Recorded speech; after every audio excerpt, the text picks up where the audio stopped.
ನಾವು ಹೇಗೆ ಮುಗಿಸೋದನ್ನು ಸಮಸ್ಯೆಯಲ್ಲಿದ್ದೇವೆ. ಭೀಮ, ಸ್ವಲ್ಪ ಸಮಾಧಾನವಾಗಿರು. ಅವನನ್ನು ಕೊಲ್ಲುವುದೇ ಬಿಡುವ ಪ್ರಶ್ನೆಯೇ ಇಲ್ಲ. ಆದ್ರೆ ಅವ ಮೊದಲು ನೀರಿನಿಂದ ಮೇಲೆ ಬರಬೇಕು. ಆ ಪ್ರಯತ್ನವನ್ನು ನಾವೀಗ ಮಾಡಬೇಕು. ಅವನನ್ನ ಯಾರು ಕರೀತಾರೆ? ಮೊದಲು ನಾನೇ ಕರೀತೇನೆ, ಹಿರಿಯವನಲ್ವೇ?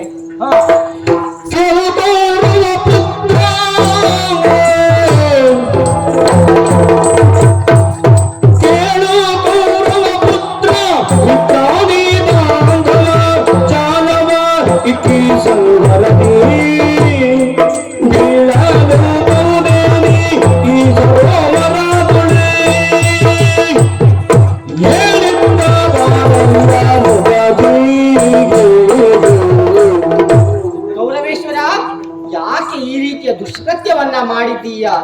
ಬದುಕುವ ಆಸೆಯ ಸಲುವಾಗಿ ದ್ವಯಪಾಯನ ಸರೋವರದಲ್ಲಿ ಅಡಗಿಕೊಂಡು ಕುಳಿತಿದ್ದೀಯಲ್ಲ, ಇದು ಧರ್ಮವೋ ನ್ಯಾಯವೋ ಏನೂ ನನಗೆ ಗೊತ್ತಾಗ್ತಾ ಇಲ್ಲ. ನೀನು ಧರ್ಮದ ಮಾರ್ಗವಾಗಿ ಬರ್ತೀಯ ಅಂತ ಆದ್ರೆ ನಮ್ಮೊಡನೆ ಹೋರಾಡಿ ಗೆಲ್ಲು. ನೀನು ಗೆದ್ದೆ ಅಂತ ಆದ್ರೆ ಈ ಮೇದಿನಿಯನ್ನ ನಿನಗೆ ಬಿಟ್ಟು ಕೊಡ್ತೇವೆ. ಬಾ ಮೇಲೆ ಬಾ. ಇದು ಕೌರವನಿಗೆ ಉಪದೇಶ ಮಾಡಿದ ಹಾಗೆ ಆಯ್ತು, ಕರೆದ ಹಾಗೆ ಅಂತ ಆಗಲಿಲ್ಲ. ಏನು ಮಾಡುವುದು, ನಾವು ಮಾತಾಡುವುದೇ ಹಾಗೆ. ಧರ್ಮದ ಮಾರ್ಗವಾಗಿ ಮಾತಾಡಿದ್ರೆ ಹೀಗೆ ಮಾತಾಡುವುದು. ಆಯ್ತು, ಮತ್ಯಾರು ಕರೀತಾರೆ ಹಾಗಾದ್ರೆ ಈಗ? ಪ್ರಯತ್ನಿಸಿ ನೋಡೋಣ.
ಹೌದು ಮಾರಯ್ಯ, ಅದು ಕಪ್ಪೆ ಹಾರಿದ್ದು ಅವ ಬಂದಿದ್ದ. ನಾನು ಅವನೇ ಬಂದೆ ಅಂತ ಭಾವಿಸಿದೆ.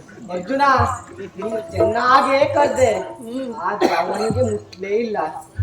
ಅವನಿಗೆ ನೀನು ಜೋರು ಬಿಸಿ ಮಾಡಿದ್ದ ಹೌದು, ಆ ಬಿಸಿ ಅವನಿಗೆ ಮುಟ್ಲೇ ಇಲ್ಲ. ನನಗಿಂತ ಜೋರಾಗಿತ್ತು, ಆದ್ರೂ ತಾಗ್ಲಿಲ್ಲ ಅನಿಸ್ತಾರೆ. ಹಾರಿದ್ದಾರೆ.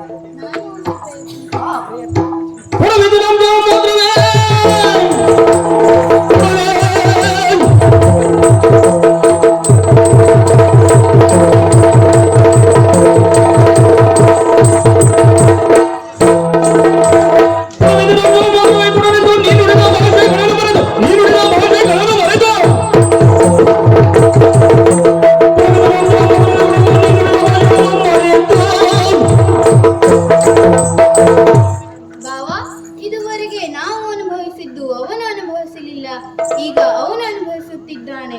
ಅಷ್ಟೇ ಅಲ್ಲದೆ ಈಗಲೂ ಸಹ ಧರ್ಮದ ಮಾರ್ಗದಲ್ಲೇ ಇದ್ದವನು ನಾವು. ಈಗ ಅವನು ಅಡಗಿ ಕುಳಿತಿದ್ದಾನೆ. ಅವನನ್ನು ಕರೆಯಬೇಕಿದೆ. ನಾನು ಕರೆಯುತ್ತೇನೆ.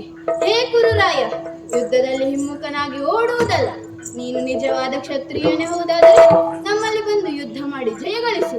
ಈಗ ನಿನ್ನನ್ನು ಕರೆಯುತ್ತಿರುವ ಈ ನಕುಲ, ಬಾರ ಮೇಲೆ ಒಂದು ಯುದ್ಧ ಮಾಡು. ಅರ್ಥ ಜೋರಿತ್ತು, ಆದ್ರೆ ಅವನಿಗೆ ತಾಗ್ಲೇ ಇಲ್ಲ. ನೀನು ಭಾವನ ಹತ್ರ ಮಾತಾಡಿದ್ದೆ ಹೆಚ್ಚಾಗಿ. ನನ್ನ ತರನೇ ಆಯ್ತು, ಸ್ವಲ್ಪ ಬಿಟ್ಟೆ ಆಗ್ಲಿಲ್ಲ. ಮತ್ಯಾರಿದ್ದಾರೆ? ಪ್ರಯತ್ನಿಸು.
ವಂಶಕ್ಕೆ ಕಳಂಕ ತಂದಿದ್ದೀಯ ಪಾಪಿ. ಸುಡು ನಿನ್ನ ಜನ್ಮವನ್ನು. ನಿನಗಿಂತ ಚಿಕ್ಕವನಾದ ಅದೇ ಚಿಕ್ಕವನಾದ ಸೋದರ ಕರೆಯುತ್ತಿದ್ದೇನೆ. ಬಾರ ಮೇಲೆ. ಅದು ಅವ ತಿರುಗಿದ ಹೊತ್ತಕ್ಕೆ ತುಳಿ ಬಂತು ಬಿಟ್ರೆ ಅವ ಬರಲಿಲ್ಲ. ಯಾರಿದ್ದಾರೆ? ನೀವೆಲ್ಲ ಕರೆದರು ಆತ ಬರಲಿಲ್ಲ ಅಂತಾದ್ರೆ ಅವನ ನಿರೀಕ್ಷೆ ನಾನೇ ಇರಬೇಕು. ಹಾಗಾಗಿ ನಾನೇ ಕರೀತೇನೆ. ಎಲ್ಲವೋ ಬಂಡರ ಭಾವ.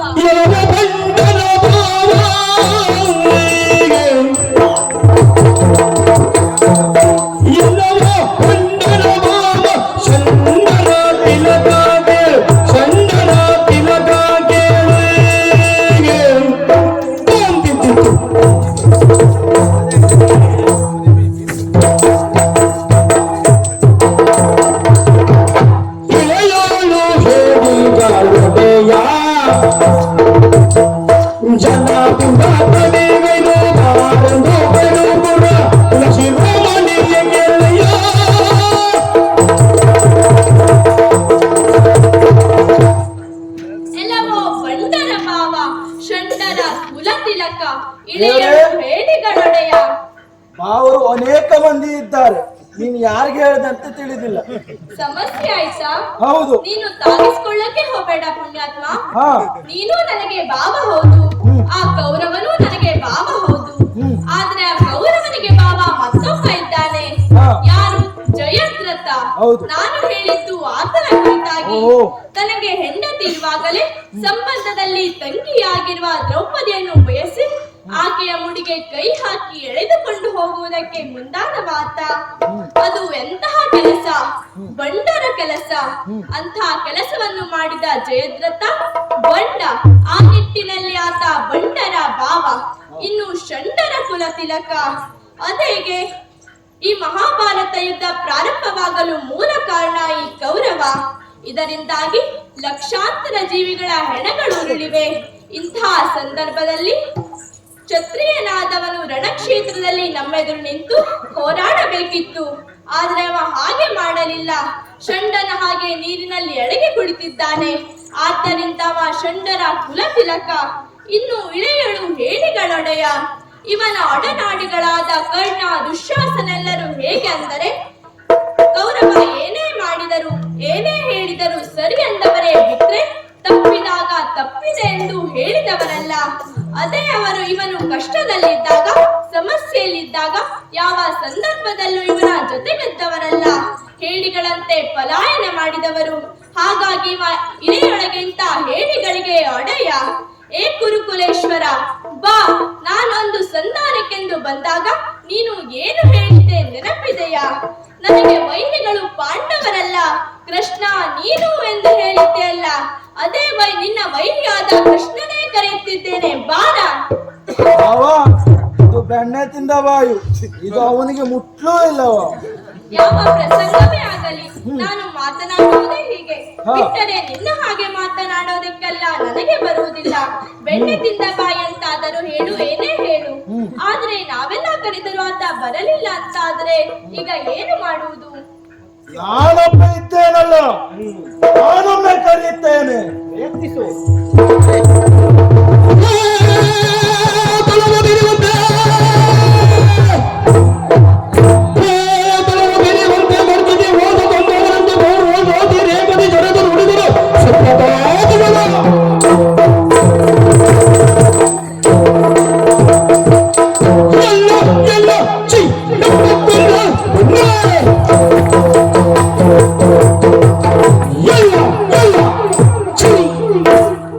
Yalla!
ಪವಿತ್ರವಾದಂತ ಚಂದ್ರಕುಲದಲ್ಲಿ ಸೂರ್ಯವಂಶದಲ್ಲಿ ಹುಟ್ಟಿ ಇಂತ ಒಂದು ಹೇಯ ಕೃತ್ಯವನ್ನ ಮಾಡ್ತಾ ಇದ್ದೀಯ.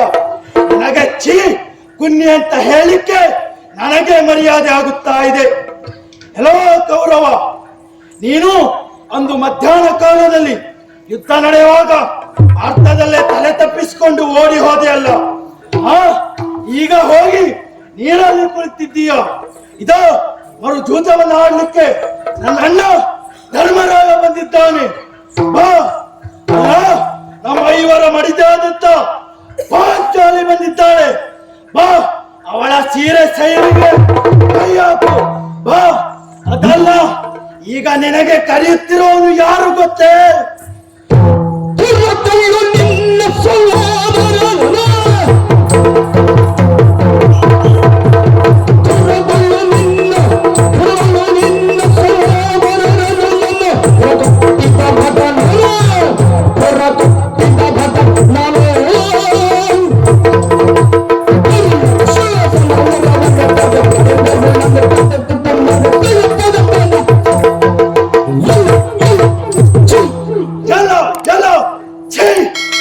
ನಾನು ಯಾರು ಅನ್ನುವುದನ್ನು ಗೊತ್ತಾಯ್ತು. ಇನ್ನು 99 ಮಂದಿ ತಮ್ಮರನ್ನ ರಣಕ್ಷೇತ್ರದಲ್ಲಿ ಯಮಪುರಿಗಟ್ಟಿದವ ನಿನ್ನ ಪ್ರೀತಿಯ ತಮ್ಮನಾದಂತ ದುಶ್ಯಾಸನನ ಉರವನ್ನ ಬಗೆಯುವಾಗ ಕಣ್ಣನ್ನ ಪಿಳಿ ಪಿಳಿ ಪಿಳಿ ಪಿಳಿ ಎನ್ನುವುದಾಗಿ ಬಿಟ್ಟುಕೊಂಡು ನೋಡ್ತಾ ಇದ್ದೀಯ. ಈಗ ಎಲ್ಲಿ ಹೋದ್ಯೋ? ಬಾ, ಬರುವುದಿಲ್ವಾ? ಬಾ.